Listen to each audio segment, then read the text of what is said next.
Olá novamente a todos. Este vídeo ele é baseado no artigo submetido ao Congresso Brasileiro de Metrologia das Radiações Ionizantes com o título Análise da curva-resposta do gel polímero tipo N-PAG empregando a TRS 398. Os autores dos trabalhos são João Henrique Raman, aluno de doutorado pelo IRD, sob a orientação do professor José Guilherme Pereira Peixoto. Inicialmente lembrando com os senhores, este material, este vídeo, bem como o artigo, ele é a continuação de um outro trabalho também submetido ao Congresso, onde os senhores tiverem mais dúvidas, aconselho que estejam olhando e estudando um pouquinho mais em relação ao vídeo apresentado. De uma certa forma, relembrando, os tratamentos radioterápicos atuais, como o IMRT, a radioterapia, seja ela na forma convencional ou conformal, bem como a radiocirurgia estereotáxica, a bracterapia e o planejamento tridimensional, todos eles visam a uma otimização da dose no meu volume-alvo ou volume tumoral. Tendo esta maximização e otimização de dose, eu faço com que o tratamento do meu paciente ele seja mais rápido e também seja mais eficiente. Porém, para eu estar determinando o quanto de dose esteja chegando naquela massa tumoral em tratamento radioterápico, eu necessito realizar a medição de dose. E para isso, eu tenho alguns sistemas empregados atualmente, que vão desde os TLDs, câmeras de ionização e detetores de estado sólido. Esses sistemas dosimétricos apresentam vantagens e desvantagens, porém, são desvantagens comuns a todos eles, primeiramente, que realizam medições bidimensionais ou pontuais da dose, eu não consigo analisar o meu volume de uma única vez, dependem de um correto posicionamento para uma correta leitura em relação ao feixe de radiação. Muitas vezes o meu volume do detetor ele é maior do que o campo de tratamento, uma atenção em especial à radiocirurgia estereotáxica, e o mais importante de todos, o meu detetor ele não é equivalente ao tecido humano. E assim, para eu saber ter uma estimativa em relação à dose absorvida pela massa tumoral, eu necessito de fatores de correção.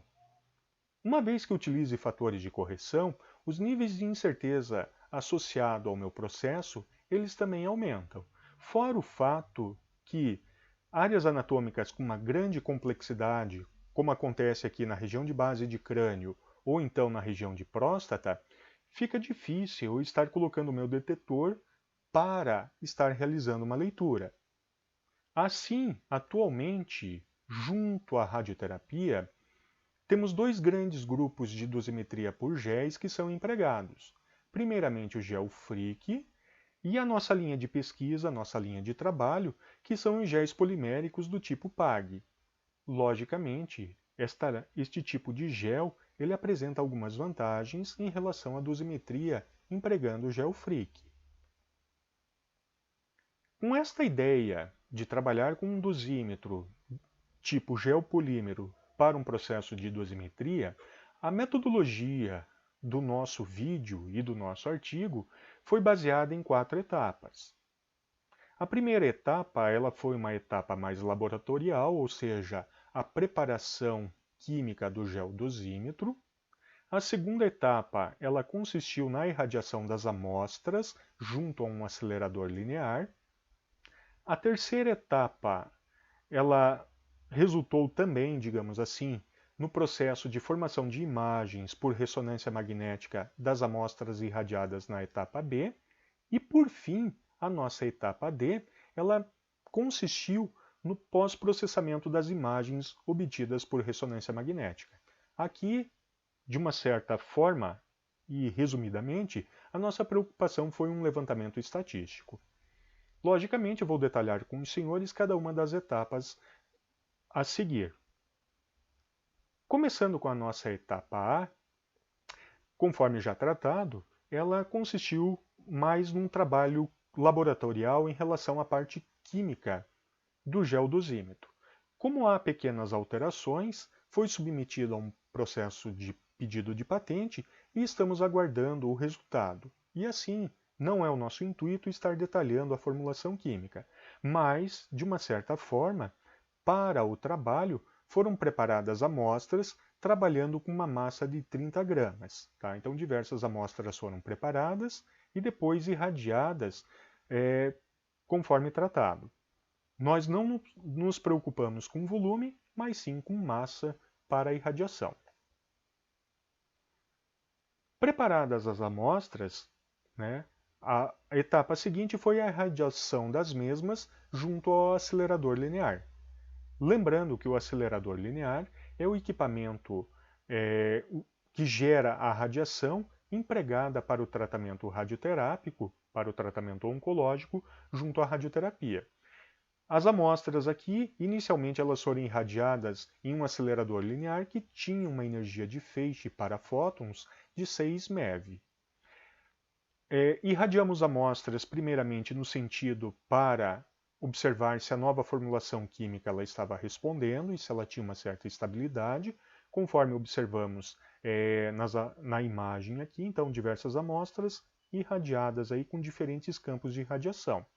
Na imagem maior, uma amostra também preparada em função da massa, porém, se notarem e observarem, eu tenho 4 campos de entrada, resultando num quadrado mais central, digamos assim, com uma maior deposição de dose. Primeiramente, como falamos, a nossa preocupação em ver se a nova formulação química ela estava respondendo. Feito isso, irradiamos as amostras para estar levantando a curva de ajuste, a curva de resposta do nosso dosímetro. Então, para esta etapa de elaboração da curva resposta e curva de ajuste do nosso dosímetro em gel, nós trabalhamos com uma câmera de ionização do tipo Famer, modelo Exradin A12. Então, ela era o nosso padrão primário para as irradiações das amostras. Preparamos também um protótipo, digamos assim, para a fixação das amostras de gel dosímetro para serem irradiadas. Tanto câmera quanto as amostras de gel dosímetro foram irradiadas baseado na TRS 398. Então, para isso, se utilizou de um Phantom, o qual é preenchido com água, e a nossa câmera de ionização, bem como as amostras de gel dosímetro, ficaram posicionadas a uma profundidade, digamos assim, em torno de 100 milímetros, em relação à superfície de entrada do campo de radiação. Tá? Então, preparamos o sistema e, conforme os senhores observam, primeiramente foi irradiado a câmera, lembrando que ela era o nosso padrão primário para a determinação de dose aqui. Lembrando também que não estamos avaliando a qualidade do feixe de radiação, mas sim a resposta do gel dosímetro.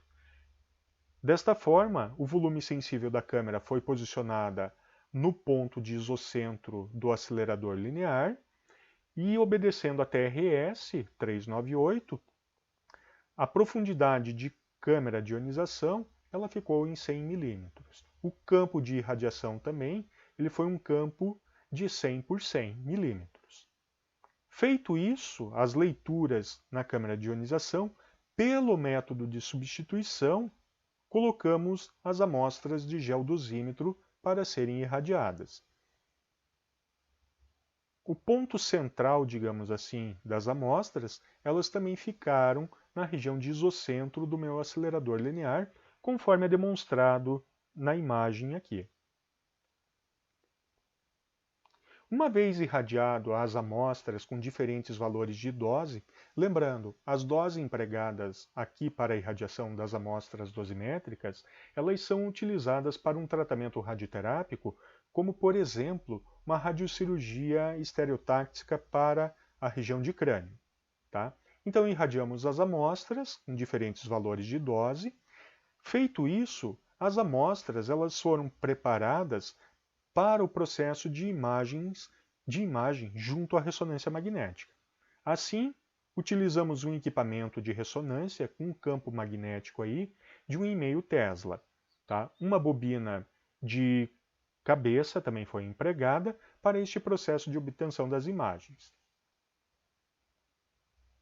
Aqui, nesta etapa, testamos diversos protocolos para o processo de formação de imagens, seja por ponderação em T1 ou seja, então, por ponderação em T2. Porém, de todos os protocolos empregados, o que melhor deu resposta foi uma ponderação em T2 com os parâmetros de TR e TE promovendo uma maior ponderação T2 na minha imagem conforme tratado. A nossa preocupação não foi resolução, e sim uma maior intensidade de sinal, digamos assim. E desta forma trabalhamos com uma espessura de corte maior. Conforme tratado inicialmente, quando começamos a demonstrar a metodologia, a última etapa foi o pós-processamento das imagens obtidas por ressonância magnética.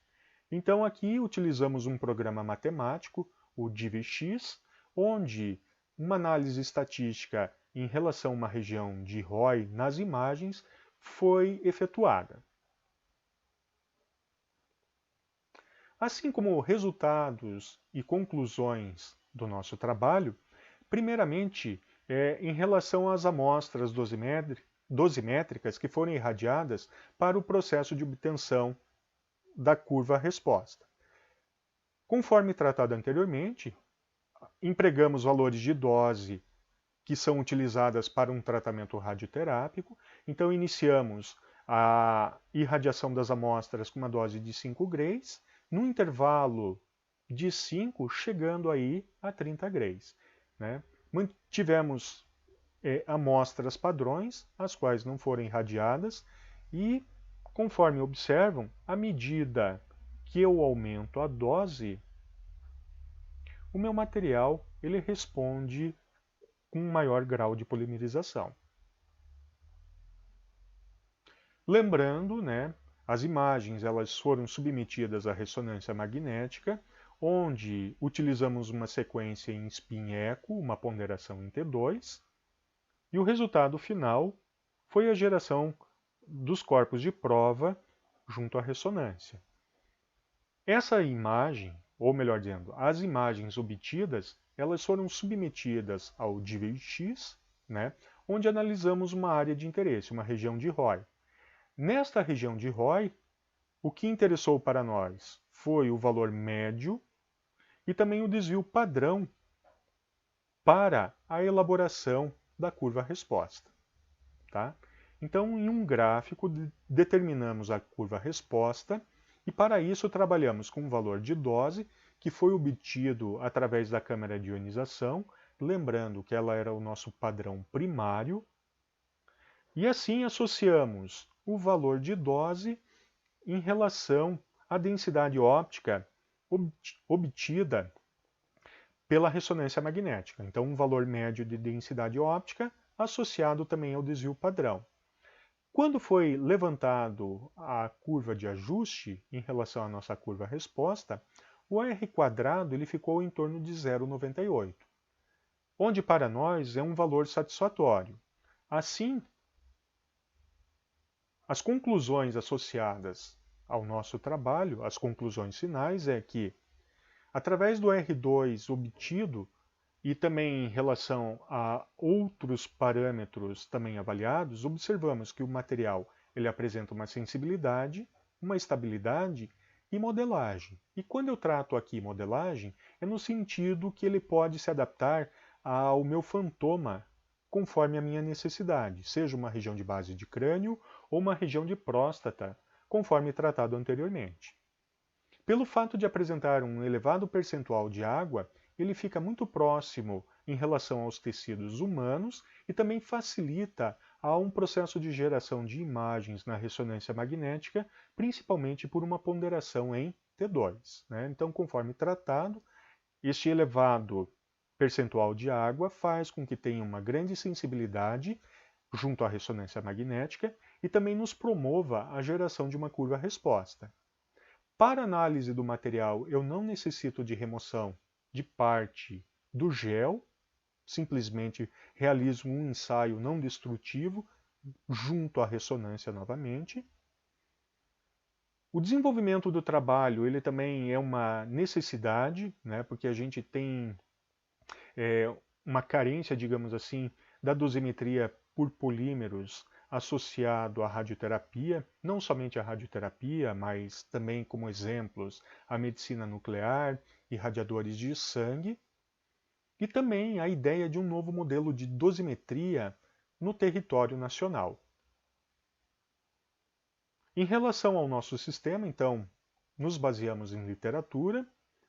Estamos agora obtendo certificado de calibração dos equipamentos, seja da parte laboratorial e química, seja em relação também aos aceleradores lineares, e isso faz com que a gente tenha um conhecimento do sistema, um conhecimento do processo e nos ajude a levantar todas as incertezas associadas ao trabalho e à nossa pesquisa.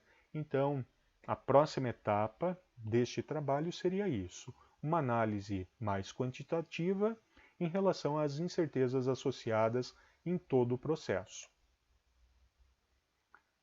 Desta forma, como agradecimentos, inicialmente a gente gostaria de agradecer ao CNPq, à CAPES, ao IRD, e um agradecimento em especial ao professor Guilherme pela mão estendida, ao nosso grupo de pesquisa também. Gostaria também de agradecer ao Hospital de Clínicas aqui do Paraná, que foi o responsável de deixar que a gente realizasse as imagens por ressonância magnética junto ao equipamento de 1,5 Tesla. A Clínica Oncoville, onde cedeu espaço para a irradiação das amostras do nosso geodosímetro. E um agradecimento também ao pessoal do CBMRI, aos organizadores, de deixar com que o nosso trabalho ele venha estar sendo apresentado tanto na forma de um artigo, como também na forma de um vídeo. As referências bibliográficas empregadas para o desenvolvimento tanto do artigo quanto deste vídeo. E fica aqui novamente o nosso contato para dúvidas, perguntas, sugestões ou um maior esclarecimento em relação ao trabalho aqui apresentado. Novamente eu agradeço a todos, muito obrigado pela atenção e paciência de assistirem a este material. Obrigado.